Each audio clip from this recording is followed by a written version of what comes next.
Karena bagaimanapun Prabowo Subianto adalah ketua umum partai politik gitu ya. Sehingga logika sederhananya seharusnya gerakan-gerakan atau keyakinan-keyakinan anti partai semacam ini itu bisa langsung dihentikan.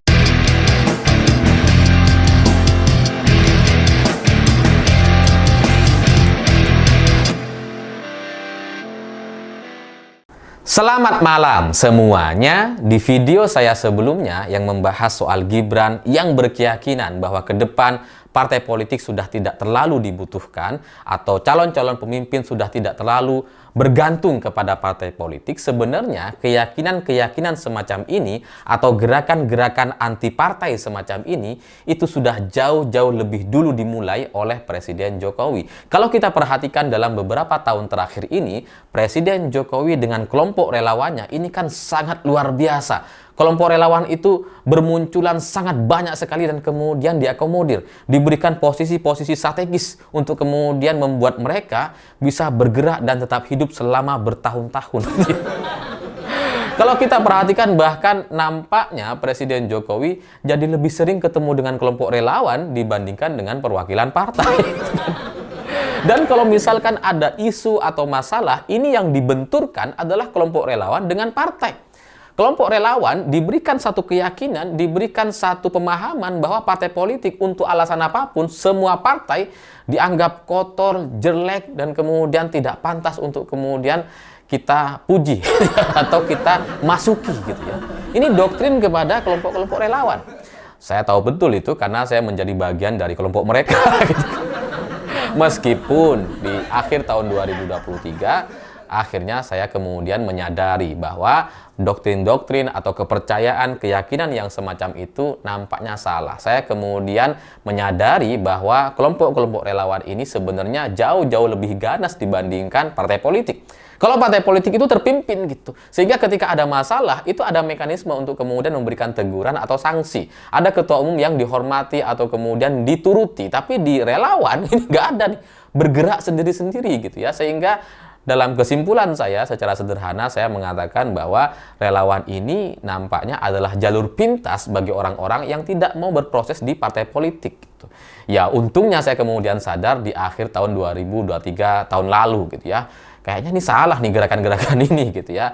Tapi nampaknya gerakan anti partai atau keyakinan bahwa ke depan itu sudah tidak terlalu dibutuhkan partai politik itu masih terus digaungkan atau dilanjutkan oleh Gibran Rakabuming Raka. Karena setelah Gibran terpilih bersama Prabowo Subianto di Pilpres 2024, Gibran kemudian berpidato di depan relawannya yang pada intinya dia menyatakan bahwa ke depan sudah tidak terlalu butuh partai politik, sudah tidak terlalu bergantung dengan partai politik gitu ya. Dan kalau kita perhatikan bagaimana Presiden Jokowi dan keluarga memainkan soal narasi-narasi negatif soal partai politik itu memang sangat luar biasa. Dan sekali lagi saya berada di kelompok mereka sebelumnya gitu ya, seperti misalkan soal istilah petugas partai itu kan dicap sangat negatif sekali.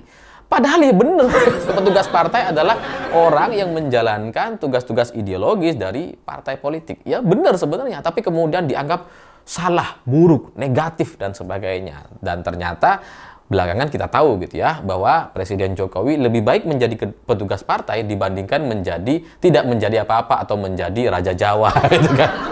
Sikap-sikapnya tuh lebih benar ketika masih menjadi petugas partai. Nah, ini nampaknya yang coba dilanjutkan oleh Gibran gitu ya, yang kemudian melakukan konsolidasi, melakukan pertemuan dengan relawan-relawan Bolonemase. Jadi kalau dulu ada Projo, sekarang coba dibangun Bolonemase yang coba terus digaung-gaungkan gitu ya untuk melampaui partai-partai politik.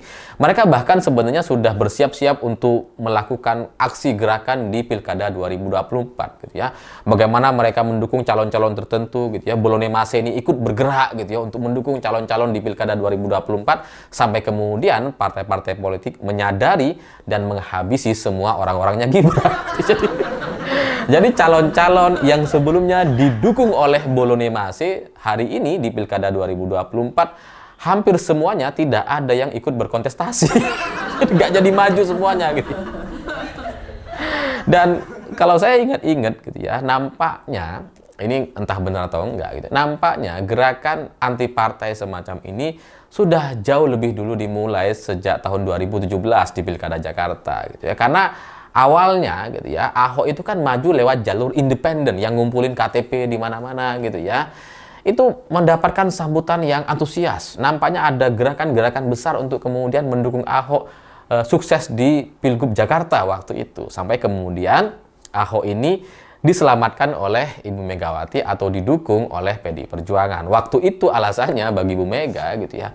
Kalau Ahok ini menjadi satu gerakan untuk kemudian maju sebagai calon independen dan menjadi gerakan anti partai, ini agak bahaya gitu. Makanya kemudian Ahok diajak untuk masuk ke PDI Perjuangan dan didukung oleh PDI Perjuangan. Dan waktu itu Ahok bersedia gitu ya, karena ya memang lebih baik didukung oleh partai politik dibandingkan kemudian bersama orang-orang yang tidak jelas kelaminnya atau tidak jelas ideologi atau tujuan politiknya waktu itu gitu ya. Meskipun kita akhirnya tahu Ahok kalah di Pilgub Jakarta, tapi kan kelihatan sekali gitu ya skenario bagaimana untuk menjarakan Ahok, untuk mengalahkan Ahok itu sangat luar biasa, didukung oleh logistik yang sangat-sangat besar gitu ya. Bahkan nampaknya ada tangan-tangan kekuasaan untuk mengalahkan Ahok dan membuat Ahok masuk ke penjara. Saya nggak tahu apakah itu juga menjadi bagian dari alasan gerakan anti partai yang kemudian digagalkan oleh PDI Perjuangan dan Ahok gitu ya, sehingga membuat Presiden Jokowi kecewa. Setelah itu saya nggak ngerti, tapi faktanya kita bisa lihat bahwa Ahok memang akhirnya masuk penjara dan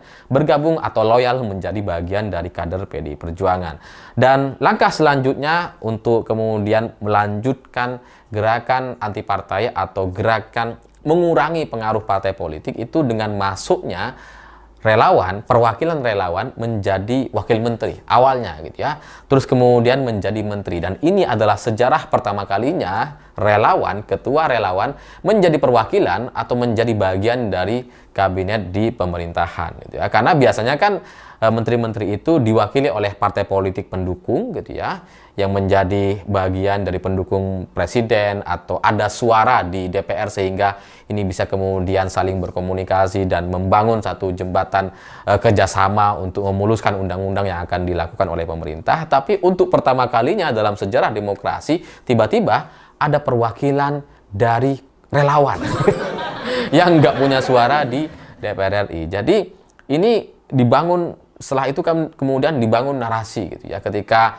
ada satu orang relawan jadi menteri, kemudian dibangun narasi seolah-olah ini bagus, ini adalah bagian dari strategi dan benar gitu. Bahwa ya ini soalnya posisi yang ditinggalkan ini kan miliknya Partai Nasdem gitu. Sehingga partai-partai lain itu nggak ada yang mau untuk kemudian menggantikan menteri atau perwakilan dari Partai Nasdem.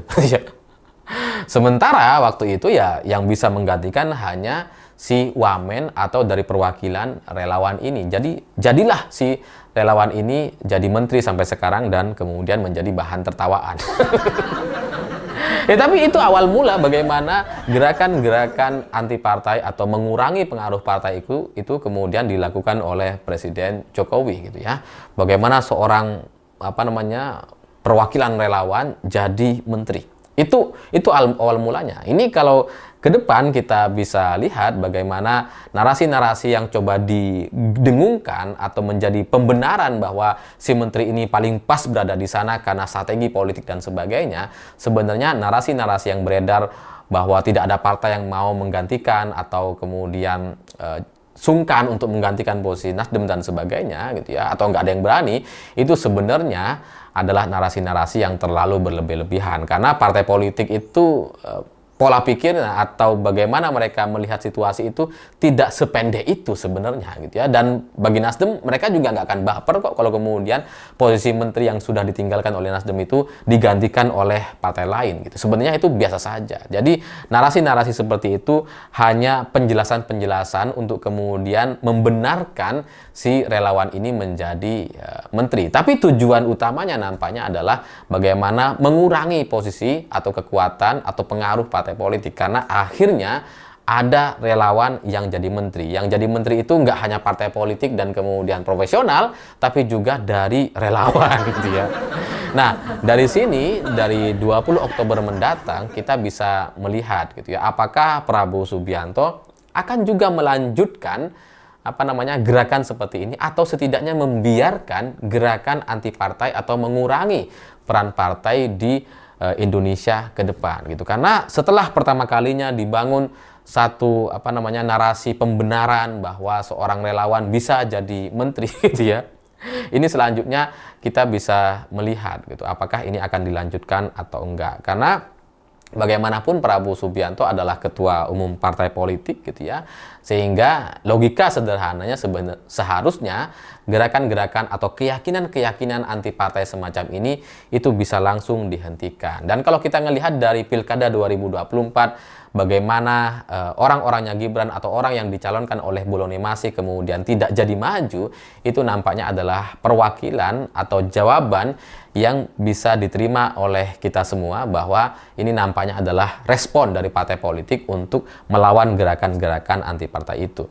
Ya, pada akhirnya kita bisa saja tidak suka dengan partai politik gitu ya. Tapi kita juga tidak punya pilihan gitu bahwa partai politik itu memang adalah partai kelompok yang memang diatur dalam undang-undang untuk kemudian mencalonkan seseorang sebagai calon pemimpin atau kepala daerah atau presiden Indonesia. Itu ada dalam undang-undangnya. Sementara kelompok relawan ini nggak ada gitu. Relawan itu nggak bisa kemudian mengusung calon pemimpin atau calon kepala daerah atau calon presiden gitu ya. Jadi ya kita lihat saja gitu ya. Di Pilkada sudah kita bisa lihat pemotongan-pemotongan kepada calon-calon yang diusung oleh Bolonemase. Di pemerintahan selanjutnya apakah hal-hal yang sama juga akan terjadi? Karena setahu saya atau menurut informasi yang beredar di media sosial itu ternyata si relawan yang sekarang ini jadi menteri gitu ya, itu nantinya juga akan didorong atau direkomendasikan untuk menjadi menteri lagi meskipun sebenarnya tidak punya kompetensi. Dia nggak bisa sebetulnya, nggak tahu sebetulnya, tapi ya tetap didorong gitu ya untuk membangun atau menjadi bagian kelanjutan dari gerakan-gerakan anti partai atau mengurangi peran partai politik di pemerintahan Indonesia atau di negara kita. Sehingga ke depan tujuan akhirnya mungkin gitu, saya nggak tahu, mungkin gitu ya, di DPR sana juga bisa jadi nanti ada perwakilan dari relawan misalkan, nggak harus lewat partai politik. Dan ya selanjutnya bisa diatur dalam undang-undang bahwa relawan ini bisa kemudian masuk ke dalam kelompok yang mendukung atau mencalonkan calon pemimpin daerah atau calon presiden di Indonesia. Mungkin itu tujuan akhirnya gitu ya. Jadi ya Prabowo Subianto perlu cermat melihat situasi ini sehingga bisa kemudian memberikan satu respon yang terukur dan tepat agar gerakan-gerakan ini tidak berlanjut ke depan. Saya pikir itu. Terima kasih sudah menonton. Begitulah kura-kura.